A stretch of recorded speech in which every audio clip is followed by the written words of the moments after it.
gives you an idea of maybe it's time to summarize. But we do want you to be calm, and we know that you spend a lot of time preparing your comments, and we appreciate that.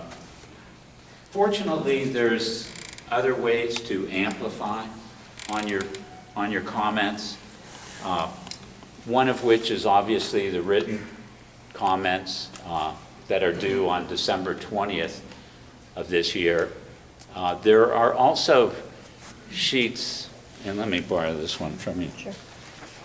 There are sheets, these are called NRC feedback forms, and it's a way that the NRC tries to get some evaluation of public meetings, and you can evaluate the meeting on these forms. But you can also, if you have a comment on the documents, you can write that on here and either leave it with the NRC staff tonight, or it is already stamped, so to speak. It's called franked, and you can just put those in the mail to the NRC. And finally, the NRC is doing a call-in only meeting on December 9th. And that, again, will probably be a 1:30 to 4:30, 3-hour meeting. So if you haven't had a chance to talk, you want to say something else, please call in, and the NRC will tell you how you do that. Final guideline is to just, for all of us, to be courteous to one another tonight. You may hear opinions that you don't agree with tonight, but just please respect the person who's giving that opinion. Let me introduce the NRC staff to you. I'm going to introduce our speakers first. 2 speakers. We have Carrie Stafford, and Carrie is the Deputy Director of the Waste Confidence Directorate at the NRC. Second speaker is Paul Michalak. Paul is the Chief of the Environmental Impact Statement Branch in the Waste Confidence Directorate, and that's where all of the technical analysis is done by Paul and his staff.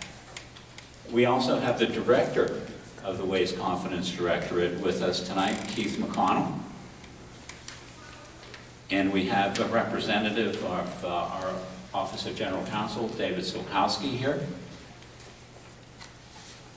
In the back of the room, there's Andy Imboden, and Andy is another branch chief, the second branch chief in the Waste Confidence Directorate, and Andy's branch takes care of planning, communication, and rulemaking. We also have our public affairs expert here from the Region 3 office back in the back of the room. That's Vika Mitling. And the 2 people who really arrange all the logistics for these meetings and all that happens with Waste Confidence. You probably met them at the desk, and we have T.R. Rowe, who's right here, and Susan Whittick is probably out at the desk. After the NRC presentations, we have just a couple of minutes for any questions to make sure that you understand the process for tonight's meeting. Confidence Directorate at the NRC. Thank you all for coming out tonight, participating in this meeting.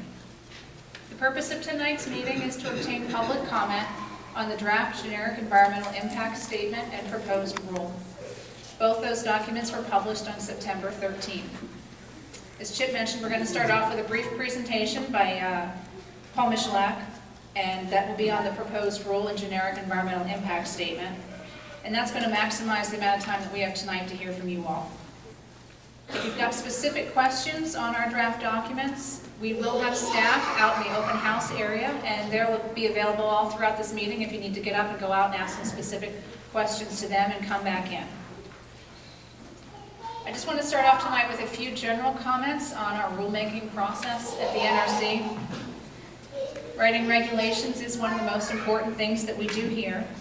They're a vehicle for implementing national and international policy and for achieving the NRC's goals of maintaining public health and safety and security and protection of the environment. We take it very seriously, and it's an extremely important activity. Over the past year, the Directorate has been involved in an effort to assess the environmental impacts of continued storage of spent nuclear fuel beyond a reactor's licensed life for operations. The draft generic environmental impact statement and proposed rule are the results of that effort. We've strived to provide an open and transparent process, and now we look forward to hearing your comments here tonight. Good evening. I'd like to add to Carrie's welcome and thank you for participating today. My name is Paul Michalak, and I'm the branch chief of the Environmental Impact Statement branch in the Waste Confidence Directorate. At tonight's meeting, I'll give a brief history of waste confidence, outline key aspects of the draft generic environmental impact statement and the proposed waste confidence rule, and explain how you can comment on these documents. Then we'll get to the public comment portion, which is the heart of the meeting. Waste confidence accomplishes two things. It generically addresses the environmental impacts of continued storage and makes a determination about the feasibility of safe storage and the time frame for repository availability. The draft generic environmental impact statement for waste confidence satisfies part of the Commission's National Environmental Policy Act obligations for reactor licensing and relicensing and the licensing and relicensing of spent fuel storage facilities. The draft environmental impact statement also serves as the regulatory basis to support the proposed waste confidence rule. The environmental impact statement and proposed rule only cover the time frame after the license life for reactor operation. However, it is important to note that the proposed rule on waste confidence does not license any particular site or facility, nor does it allow for long-term storage of spent nuclear fuel at any site. The NRC's history with waste confidence started when the Commission issued the rule back in 1984. Since then, the rule has been updated, most recently in 2010. In 2012, the rule was challenged, and the Court of Appeals for the D.C. Circuit vacated the 2010 rule. The Court identified 3 deficiencies with the Commission's environmental analysis to support the 2010 waste confidence rule. The Court found that the analysis didn't evaluate the environmental effects of failing to secure permanent disposal of the spent nuclear fuel. It also directed the Commission to provide a forward-looking assessment of spent fuel pool leaks and the environmental consequences of spent fuel pool fires. The Court did conclude that a generic approach, either with an environmental assessment or an environmental impact statement, would appropriately address the issues associated with waste confidence. Following the Court's decision, the Commission directed staff to prepare an environmental impact statement evaluating these issues with the possibility of issuing an updated waste confidence rule. There are 2 things that I would like you to remember. The first is that waste confidence is just a small part of the overall environmental analysis for reactor or storage facility licensing and relicensing. Secondly, waste confidence does not license any facility or authorize storage after the expiration of a facility's license. The draft statement describes the impacts of continuing to store spent nuclear fuel beyond the licensed life for operation of a reactor, whether in spent fuel pools or at independent spent fuel storage installations located at both reactor and away from reactor sites. The draft statement describes why we're revisiting waste confidence. It discusses the alternatives considered. It describes how the environmental impacts were evaluated. It describes what facilities are covered and the environmental impacts of continued storage at reactor and away from reactor sites. It also contains information on the cost of the alternatives to the rule. It describes the cumulative environmental impacts of continued storage, and it contains information on the feasibility of a repository and the feasibility of safe storage of spent fuel. The draft statement assessed impacts of continued spent fuel storage for 3 timeframes based on when a repository would become available. a short term or 60 years beyond the license life for operation of a reactor, long-term time frame, which is 100 years beyond the short term or 160 years, and an indefinite storage time frame where no repository becomes available. The draft statement serves as the regulatory basis for the proposed rule. The proposed rule would generically address the environmental effects or impacts of continued storage. These impacts would not be revisited in future site-specific licensing proceedings unless the NRC discovers something about the site that would make the application of the conclusions in the environmental impact statement inappropriate.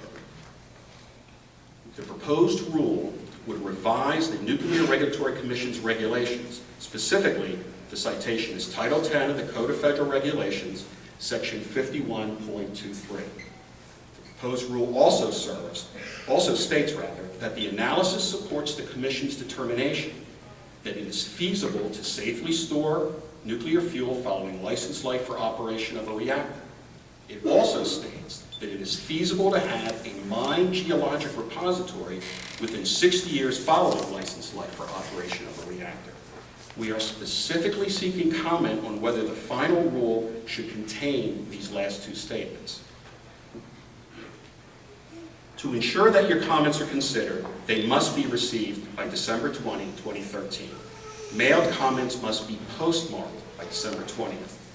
All comments, whether submitted in writing or provided orally, are considered equally. Of course, we're here tonight so you can tell us your comments on the generic environmental impact statement and proposed rule. Tonight's comments are being transcribed and will be considered part of the record. You can also leave written comments with the NRC staff located at the registration table, and we will make sure those comments are added to the docket. You may also email, fax, or mail your comments to the NRC. You may also provide comments using the federal e-rulemaking site, which is www.regulations.gov. This concludes the NRC's presentation. Good evening. I'd like to say, first of all, thank you to the NRC for offering this forum for folks can offer their input on the subject. I think, as far as my perspective as the President of the Board of Commissioners of Ottawa County, I'd like to first of all recognize my fellow commissioners, Commissioner Arndt, Commissioner Regal, who are with us tonight. As you're aware, the Davis-Besse plan is in Ottawa County. Any elected official who takes an oath and swears to uphold the health, safety, and welfare of their residents, and that is the primary importance of any elected official. And from what I see, I'm certainly not going to portray myself as being an expert in this field, but I can tell you my experience as a commissioner is we have a very, very good relationship with the NRC. We meet with them on a regular basis, independent of the utility. And for that matter, we have a great relationship with the utility. And if there's an issue, they notify us because, you know, we live there too. And I think, you know, at this point, this way of storing this waste probably is the best that's available. At some point, if the federal government would get their act together and create a repository, that would be the next best thing. But at this point, this is the technology indicates, the research indicates that this is probably the best way of storing this material. And I can say, having personally, first of all, living in Ottawa County my whole life, and also dealing as a commissioner with the NRC and the utility, that they are constantly, the NRC is overseeing the utility, the big brother's watching, and I, for one, as a Board of Commissioners, we support the NRC in their efforts in this process as far as the waste and dealing with the waste. Thank you very much for your time. Thank you. Thank you very much. And is Michael Keegan? Thank you. My name is Michael Keegan. I hail from Monroe, Michigan. That's halfway between Detroit and Toledo. I've been tracking the nuclear power industry for 33 years. And I see this is the waste confidence meeting. This is a waste confidence game. This is a con game. And I suggest you shorten the name to Nuke Con Game. Forced back by the courts to do an environmental impact statement process, which generally takes 7 years, is now jammed into 2 years. We have a series of meetings across the country, perfunctory, manufacturing consent that it's okay to go on generating more and more of this. This is a confidence game. This is a fraud perpetrated on the taxpayers and the ratepayers. A scam. Specifically in this region of the Great Lakes Basin, 20% of the world's surface fresh water in jeopardy from 60 nuclear power plants, 37 of which are directly in the watershed. An accident at any one of which would render 20% of the world's precious surface fresh water unusable. And yet we go on and do it. Now, when this whole game began, perhaps there were hopes that there would one day be a resolution to what to do with the waste. 71 years have passed as of this week when they still do not know what to do with the first cupful of radioactive waste. Specific to this region, and I'm going to talk about Lake Erie, is flooding potential. There is what is known as a seiche, where you have straight line winds which blow the water out to Buffalo, and the water sloshes back. In 1972, the Davis-Besse site was flooded for over a month.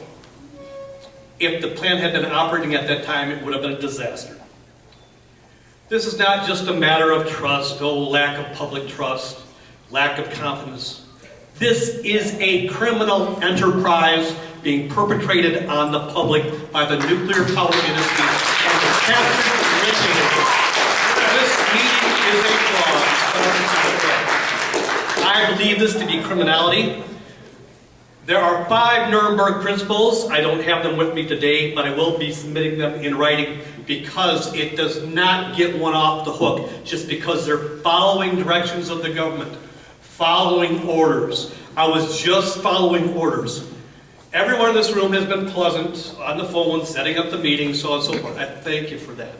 I have nothing against any one of you, but you are engaged in a criminal enterprise, and you need to recognize that and cease and desist.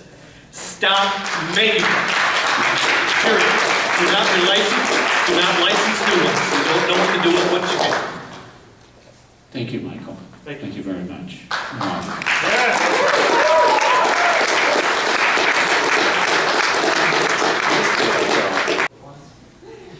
First, I want to thank the NRC for having this meeting. It's good to have a dialogue, but we need to talk about the truth, too. As I said, my name is Doug Todd. I live in Columbus, Ohio. Today, I am making a joint statement with Patricia Morida. I will begin our statement on waste confidence, and she will finish it. Many of us feel these hearings are a waste of our time. We do not have confidence that the NRC is listening. In the hearings so far, most of us who have testified in favor of the draft generic EIS are people who have vested monetary interest in the nuclear industry. Most of these people with industry ties have not actually addressed the specifics of the EIS. What they have to say is mostly platitudes and praise for the NRC and for the future of nuclear power. So we are going to take liberty of also not directly addressing the EIS or repeating the many excellent points that have been made on its serious shortcomings. Instead, we will address the morality of passing on our responsibilities to future generations. The NRC is overseeing the production of deadly poisons that will affect so large a number of generations in the future that the human mind has not evolved to comprehend the magnitude of the figures. All of this to boil water in the last half of the 20th century. How outdated will the technology appear in a couple of generations, let alone hundreds of generations, and who will want to pay to get rid of the waste? We offer a plea to the members of the NRC to take a step back from the life of the everyday and look at the bigger picture of that humanity is now facing. You are all interested in having a nice home, putting your children through college, having social dignity. If the jobs that you and many of the most of the rest of us are taking are increasingly controlled by a small percentage of individuals and corporations, which has been referred to as the 1%. The jobs they offer us are rarely about fairness to the 99%. The 1% are stealing the natural resources that should belong to all of humanity.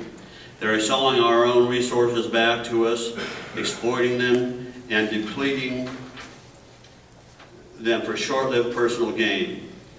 Extractive processes, including uranium mining and milling, are occurring at the expense of clean air, clean water, healthy food, and a livable planet. Decisions about sources of energy and wars to control them are being made outside the democratic process. A major portion of the U.S. economy goes into making weapons of war, including nuclear technology, whose destructive power the human mind can scarcely comprehend. Technology, and whether or not it serves humanity, is out of the control of our democratic process. If World War II were reenacted today, all of Europe would be uninhabitable due to the presence of nuclear reactors and their waste pools. And what happened to the democratic process when it was decided that the public would take responsibility for the waste and take it off the hands of the industry? Okay, thank you. I now present Patricia Morita, and she will make related comments. Thank you. Thank you.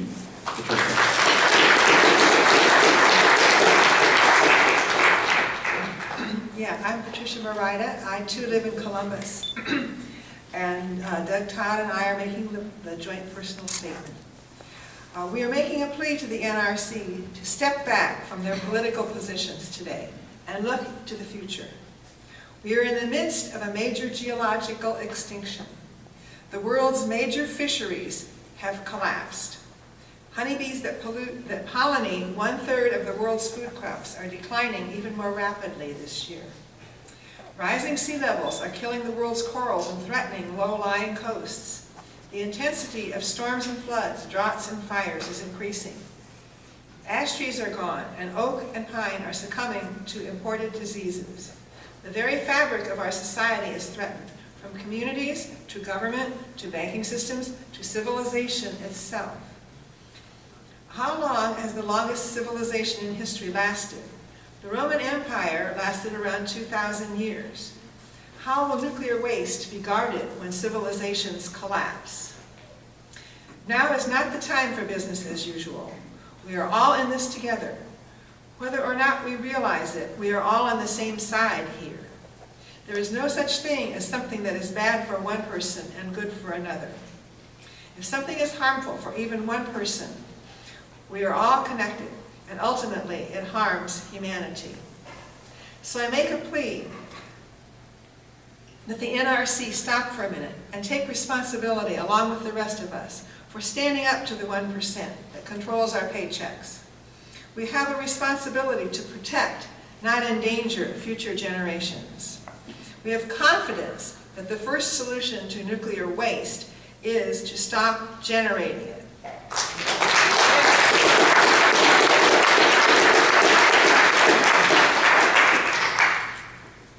Continuing to generate poisons that must be isolated from the biosphere forever is not in the interest of our progeny. We cannot pretend that future generations will somehow invent alchemy to turn lead into gold. As the song goes, plutonium is forever, but I won't sing it here. Members of the NRC, with the help of the rest of us, must quickly begin the process of adequately isolating the inventory of irradiated fuel rods. Because we do not have the capability of forecasting geologic changes over millions of years, radioactive waste must not be put in inaccessible places, and certainly not at this time.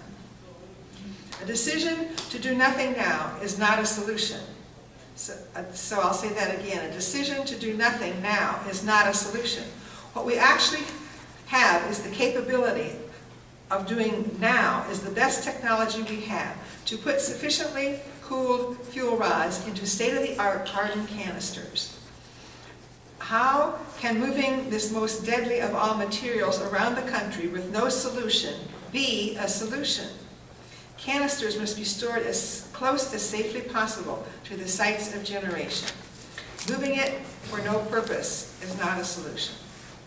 So- Could you finish up for us? Yes, I just have one more thought. Okay. Whether or not we wish to speak it, there will be a rolling custody of the waste and the canisters through the generations to come.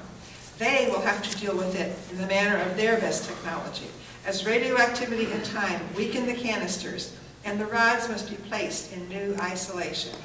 For this to happen, we must also make every effort to ensure that civilization itself does not collapse. Okay, thank you you. very much. Thank you, Patricia. Thank you, Dr.